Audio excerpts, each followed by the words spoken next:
Ako po si Mayrin, isang journalist. Ano pong pangalan? Ako po ay si Lourdes Manalo.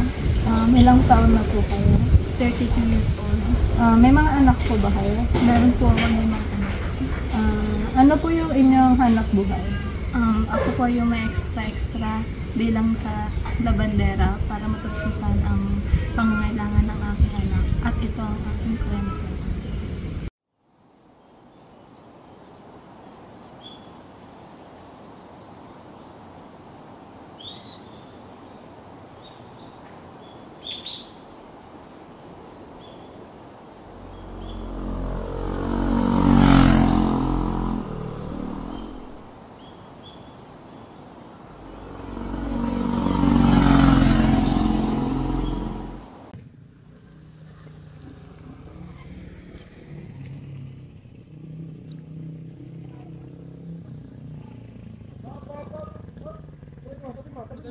Oy! Sabi mo! Saan ka helmet?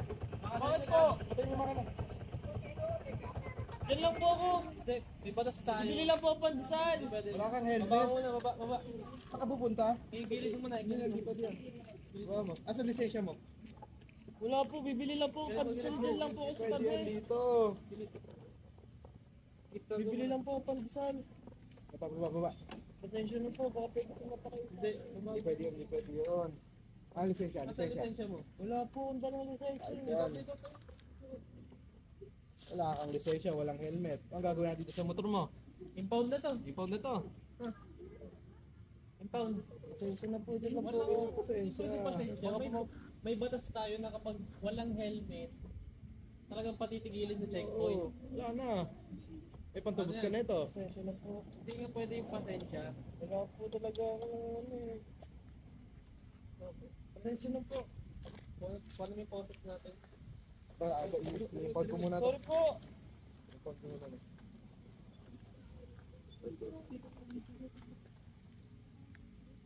Pasensya na po, sir. Wag po. Wala po. Pati po. Oh!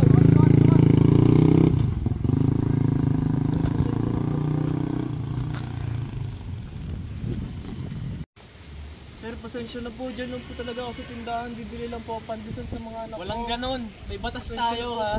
Ba't po yung kanina yung isang motor nakapasok po? Walang ganon, ha? Pasensya na po naman eh. Pasensya na po talaga, sir. Paano mo lang ako, sir? Walang ganon. Pasensya na po. Dadalhin natin sa presinto. Nalaman ni Lourdes na nakulong ang kanyang asawa dahil ito ay napagbintangan. Na-check po ito ko. Bakit? Bibili lang dapat ako ng pandesal dun sa may kanto. Sabi wala daw akong helmet tapos nakuhanan daw ako ng patalim dun sa may motor. Kaya mo, gagawin ko ng paraan. Salamat. Maghintay ka lang.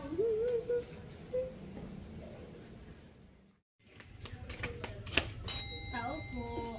Ano yon? Pwede po bang pautang? Hindi! Ang aga-aga nangungutang ka na naman, Lourdes! Isa lang po sanang sardinas, mantika, tsaka todo. Ay, hindi! Hindi pwede. Ang dami mo nang utang, oh. Hindi ka pa nagbabayad. Nung nakaraan ka pa nangungutang. Nasa ano pa po kasi yung asawa ko, hindi pa po nakakalabas. Wala akong pake. Basta magbayad ka muna bago kita pautangin.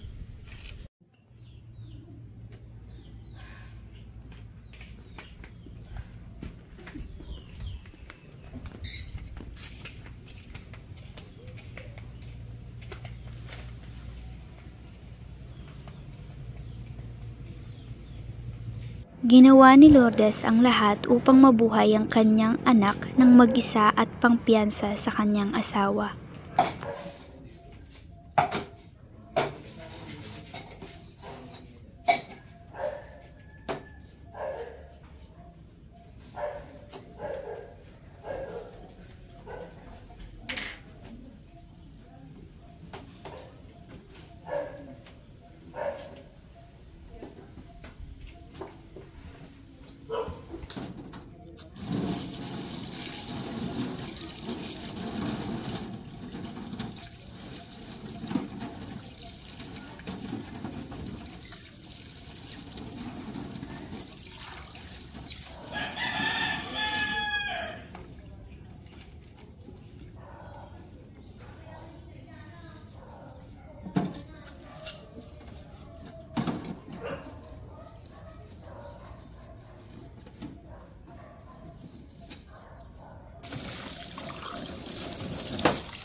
Ano yan? Bote po. Bote lang ba to? Apo. Ito, sandaan. Salamat po. Okay. Pabili po. Santinos nga po, itlog, tsaka toyo, mantika. May pera ka naman pala, umuutang ka pa. Pasensya na po.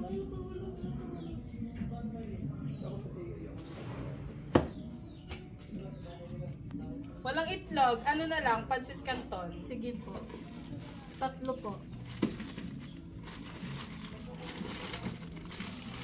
Yan lang. Opo. Thank you. Makalipas ang ilang taon, nakaipon si Lourdes ng pampiyansa sa kanyang asawa at nakasama nito ang kanyang pamilya. Gamit mo, Manalo. Pagbutihin mo ang iyong layaan. Salamat po.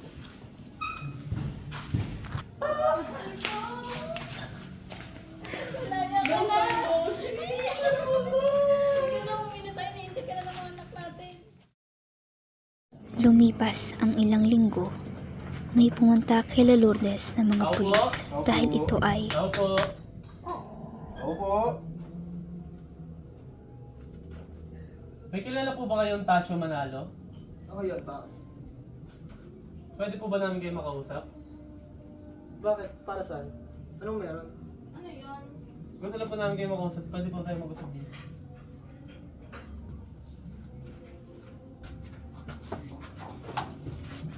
Anong meron?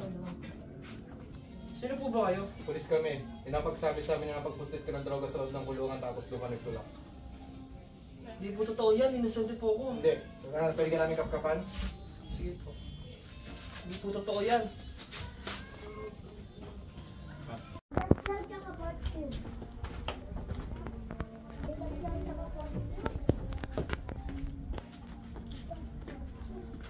Ano to? Ayan. Ayan na nga. Ano to? Hindi po sa akin yan. 1 year lang natin. Huli na.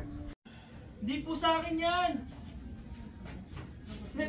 Never po ako ng ganyan. Hindi po sa akin yan. Tinanim niyo lang po ata sa akin yan eh. Oh. Ayun ko. Hindi po sa akin.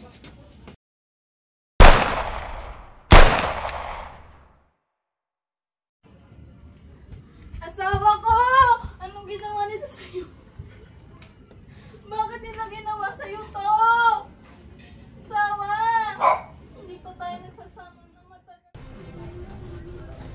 Patay ang isang lalaking hinihinalang nagtutulak ng pinagbabawal na gamot matapos itong manlaban sa mga pulis.